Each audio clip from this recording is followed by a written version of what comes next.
this age of explosive entertainment, Good to see you. who knew that stuff like ventriloquism was still around Hi, how you doing? and practically booming itself?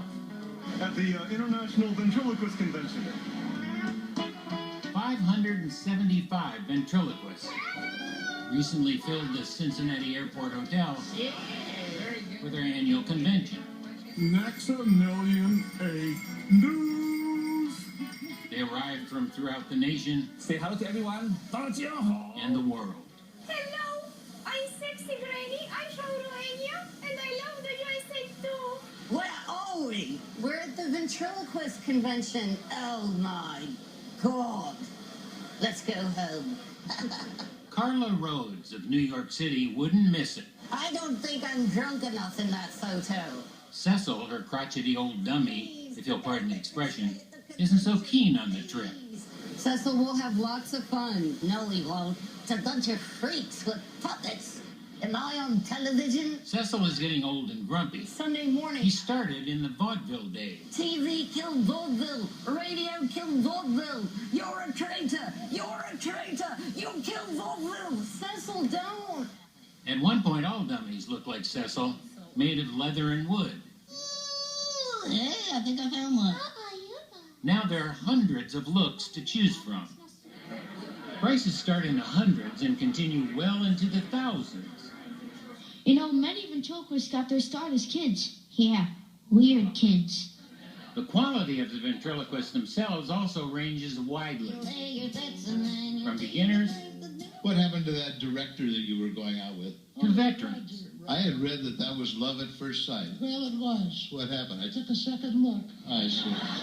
And one living legend, Having a nice time? Having a lovely time. Jeff Dunham. I don't want to go home.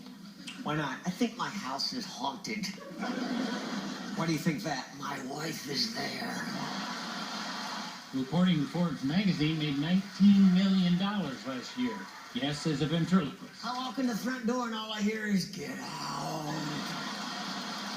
Making him the world's fourth highest earning comedian.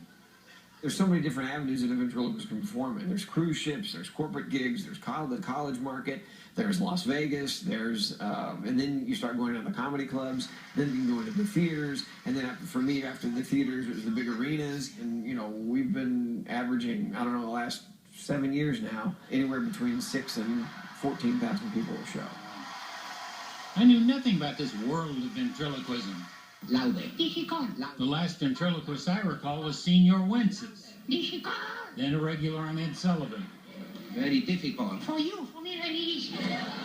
And of course the venerable Edgar Bergen and Charlie McCarthy. You keep on interrupting me, young man, and I may not finish the story. Well, that's the best news we've had so far. Soon ventriloquism became uncool as an accordionist at a gangster rap concert. Just as Jeff Dunham set out in the 80s to become a star in Los Angeles. Was there a real appetite for it? None at all. Going to the improv, the Melrose Improv, and I have a puppet, and I nobody could look down their nose further at me. There were a lot of no's. I auditioned for The Tonight Show for Johnny Carson 9 times. I got 8 no's. Would you welcome Jeff Dunham and Peanut? Jeff. But on the 9th try, Jeff broke through. It was a historic moment for Jeff and for ventriloquism. Now, ladies and gentlemen, the dangerous part, it's going up to his lips and going,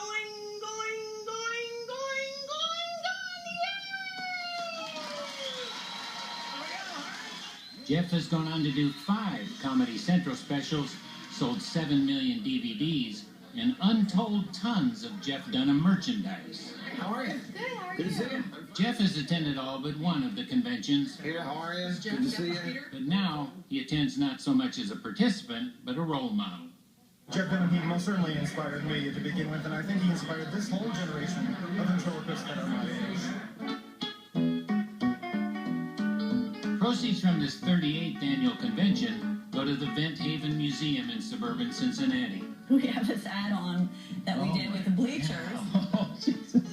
where more than 800 dummies are on display.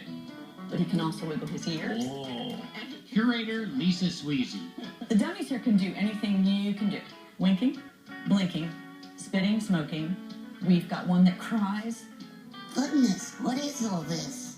Bent Haven is often called a retirement home for dummies. We're gonna donate you. No, please. Carla Rhodes stopped by to retire her very first dummy.